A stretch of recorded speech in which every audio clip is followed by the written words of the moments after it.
Greetings, family. Welcome to the Grand Rising Collective. My name is Kyle Dixon, co-host, educator, and entrepreneur for 20 years. Grand Rising Collective's here is to cultivate greatness in ourselves and our community. And my name is Kaide Bentley, co-host, educator, and entrepreneur for over 20 plus years. My contribution to Grand Rising Collective is to help cultivate that greatness in ourselves and the community through impactful discussions, seminars, and webinars with my co-host, Kyle Dixon.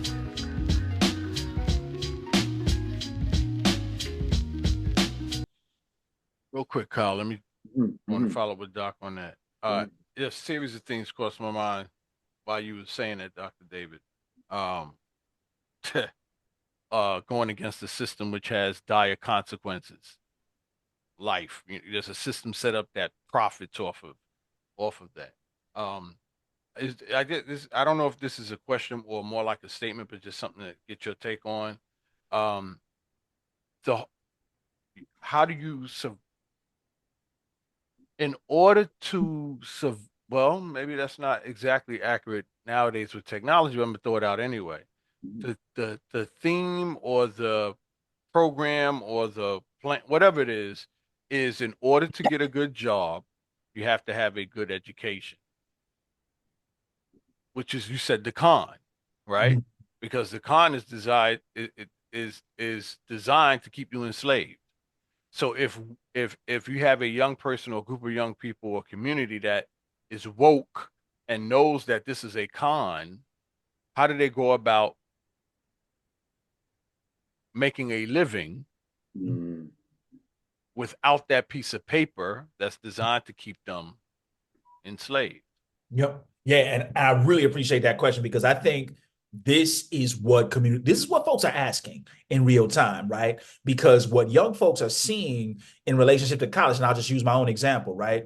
A lot of young folks are saying, like, man, they're like, Stovall, look, you literally telling me to go to a place that when I finish, I can be in anywhere from $70,000 to $250,000 in debt without a job.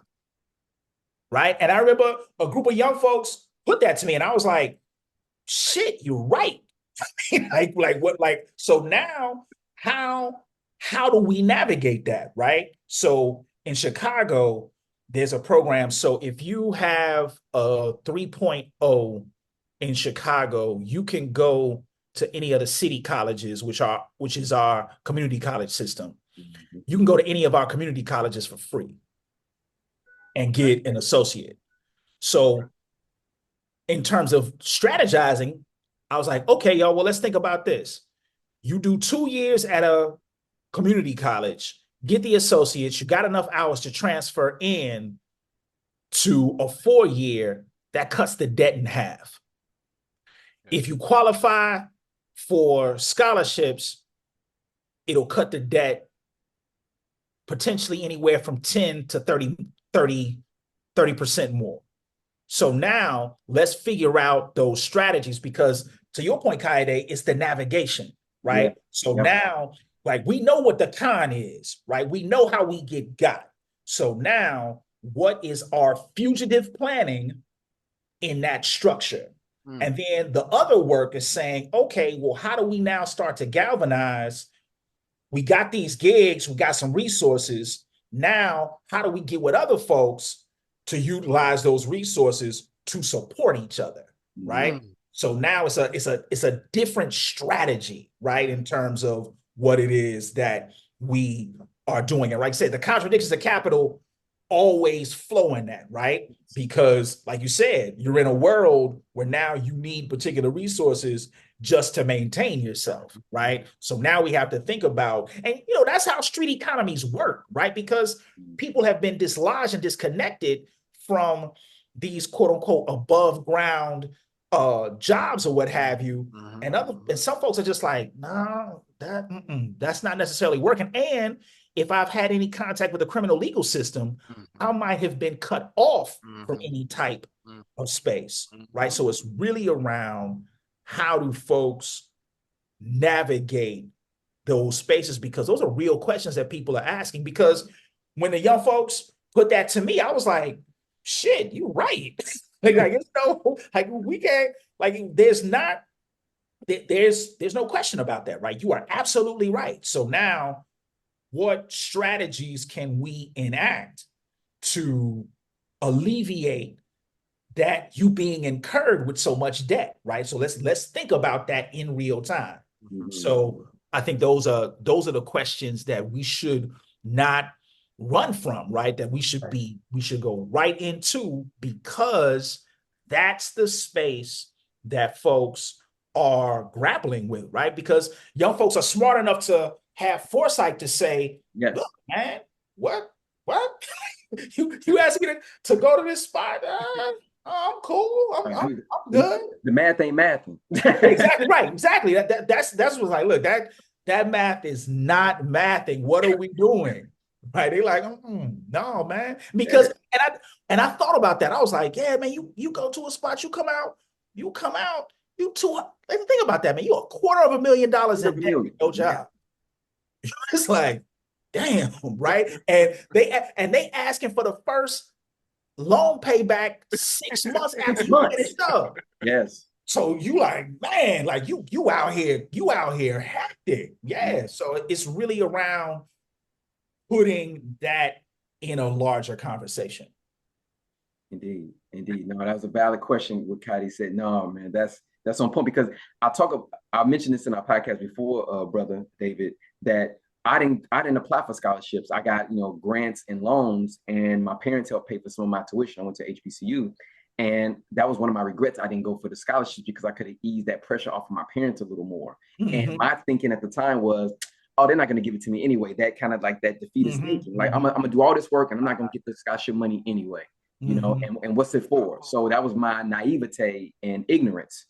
So now when I talk to my students, I promote the scholarships, because I'm like, look, if you're doing the work and you got the support that you need, you're going to get some money. You may not get as much as the other person, but you're going to get something, and that's going to alleviate some of that strain, that financial strain off of having to pay that stuff back. And like I said, on top of that, what else can we do as a collective, as your group of support, to also help you navigate through these pipelines? And me and Kaidi were talking about this recently.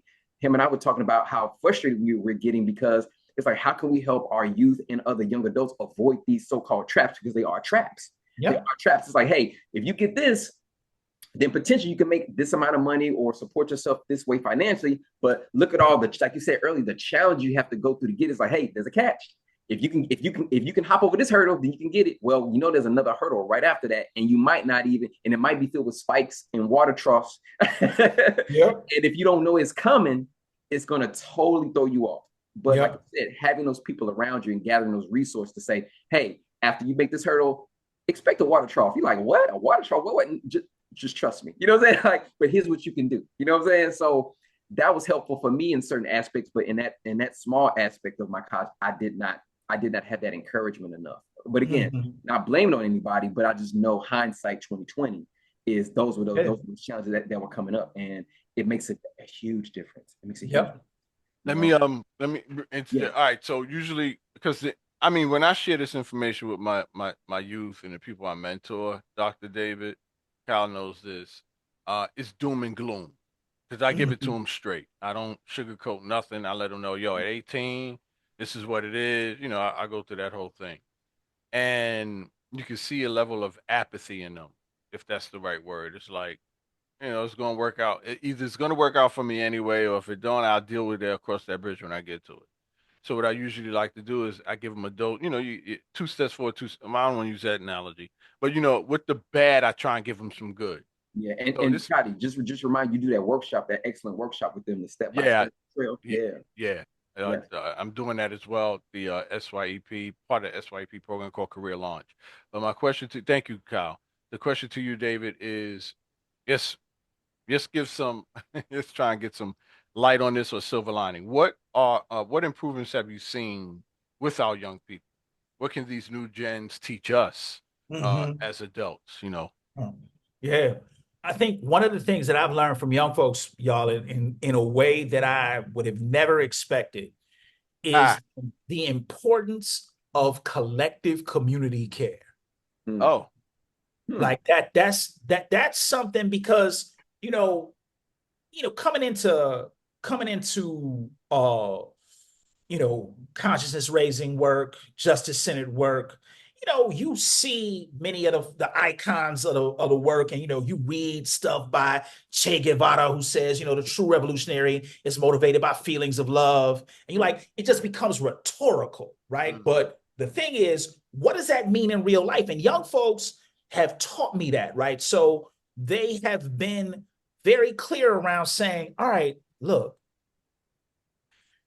you will not do this well if you are not centered in an ethic of care, right? So you asking folks, we come from this generation, right, where it's just like grind till you die, right? And you just but what that actually leads to is premature death.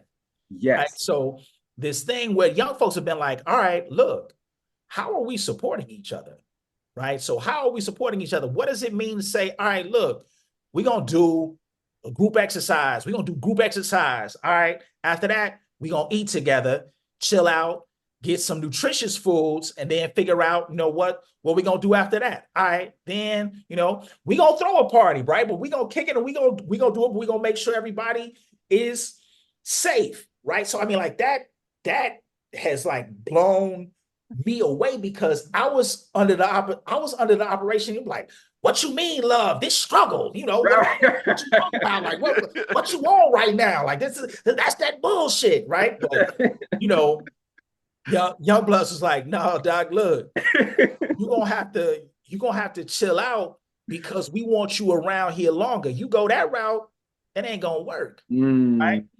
And so I learned that from young people, right? It was young folks who showed me that. They was like, look, man, and they showed it to me by doing, right? So I got a chance to chill with this group of folks. They're called the Let Us Breathe Collective. And they just, they like, look, we do our work. We on the block, we get down, but after that, we gonna do some exercise together.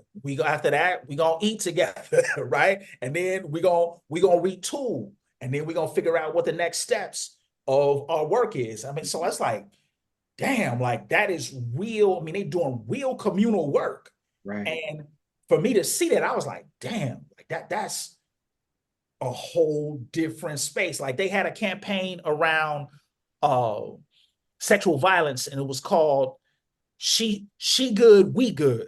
But this whole thing around man, if we make sure that folks, Black women, other women of color are good in our communities, then that is the litmus for the larger community, right? So she good, we good. Yes. Right. So that thing around really being able to do that work in that way, that was a huge lesson for me, in terms of being able to do stuff differently and to kind of figure out what's possible. Wow, man. Whew.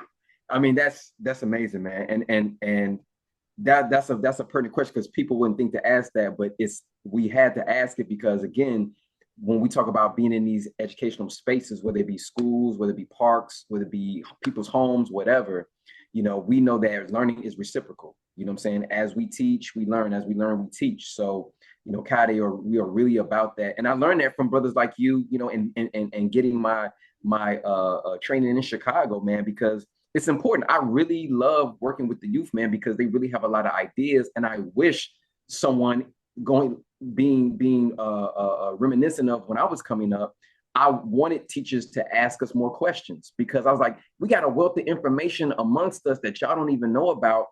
And we want to express it and be heard.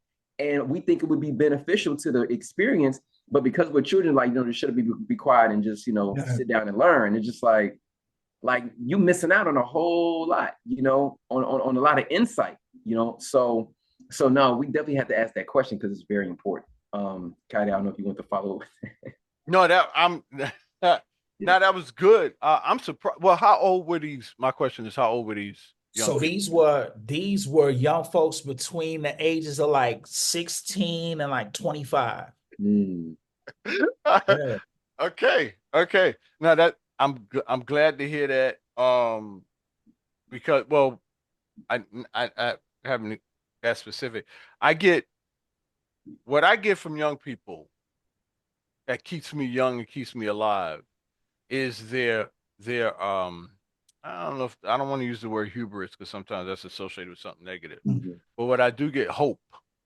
I get that sense of hope. Like they haven't been totally, or even though we come from the inner city and they have responsibilities that young people shouldn't have, and they're exposed to things that they shouldn't be exposed to, what have you. There's still that level of hope in them, right? They haven't been totally downtrodden and their dreams have been totally squashed after living 30 years on the earth.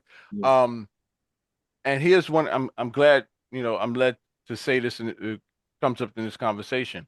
As I'm facilitating this Zoom program with approximately 15 young people, 10 in attendance.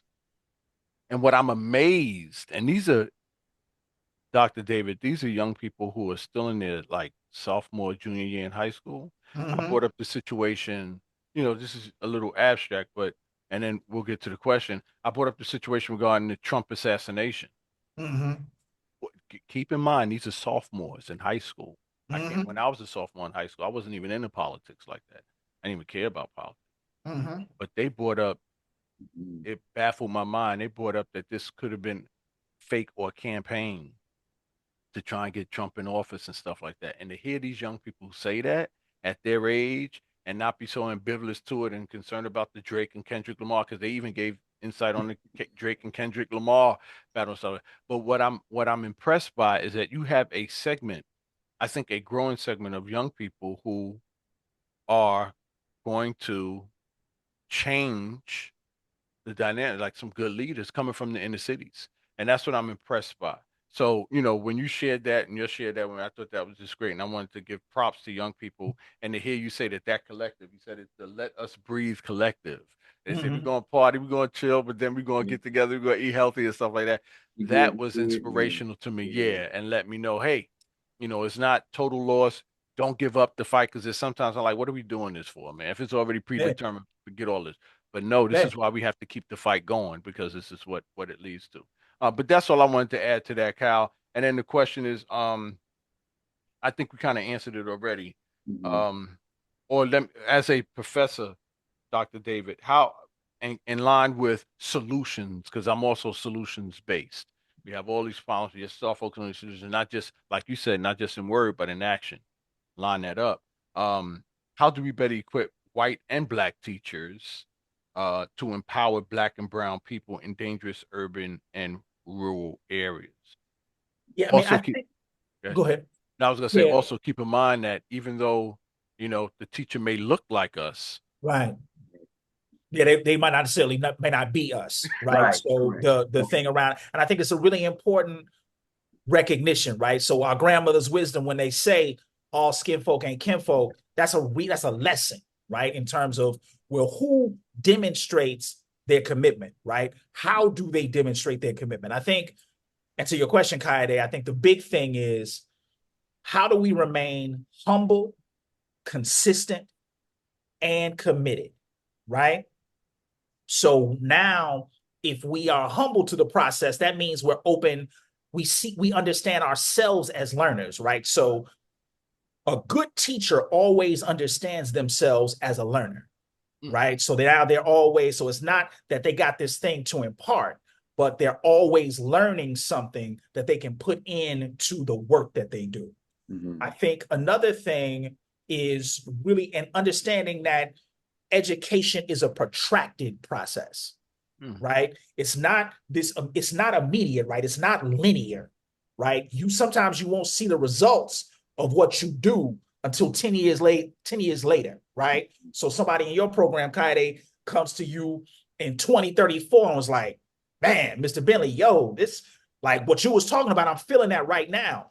That's more a sign of education than somebody, just kind of blasting off and going into a piece. I think another thing that we don't have to think about it in terms of empowerment in this way, right? Because a lot of times people think like empowerment is determined by the people who are empowered, right? It's not imparted on people.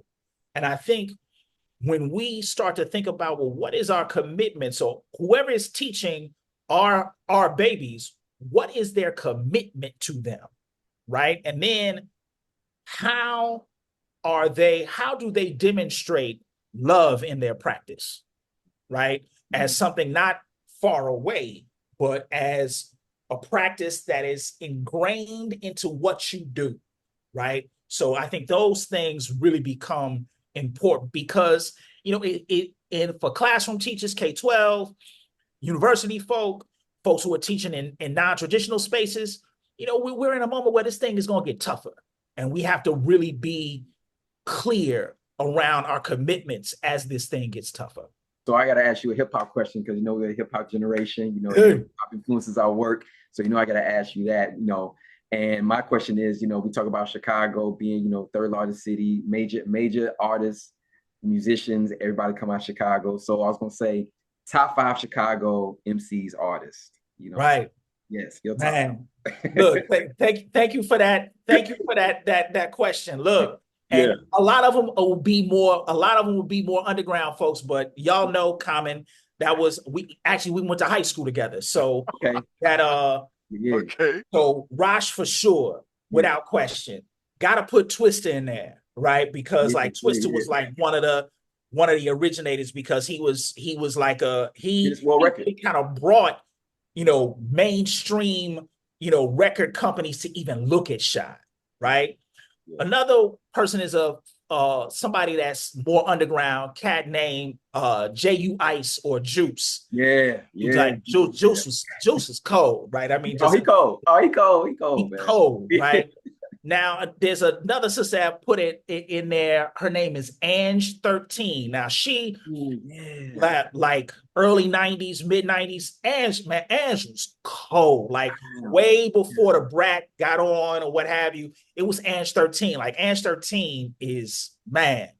And then there's a new cat who is man. I mean, the dude is just cold. Like his lyrically, man, I ain't heard a cat like this adept and crisp with how he gets down. It's this dude named I Am God. And man, this cat, man, I'm like, dude. I've never heard of him. Man, I got up on him through one of my guys. One of my guys put me onto him. Yeah. And God he spells God GAWD, and it's an acronym for something. But man, this dude is for real. Like his rhyme cadence, man, is just something it's something to behold, man. I mean, like when you hear it, it's just like, whoa, this cat rhyme. And what's really ill to me is that he's rhyming on a critical consciousness level, and he give you the street knowledge. Like it's ill, man. I'm like, dude, this dude is. Yeah, he is, and he comes from a really interesting place. Like he grew up in this very isolated community in Chicago of Black people called LeClaire Courts, which is a public housing unit. Oh yeah, over on the west side. Deep west by the airport. But it was surrounded at one point. LeClaire Courts was surrounded by white people.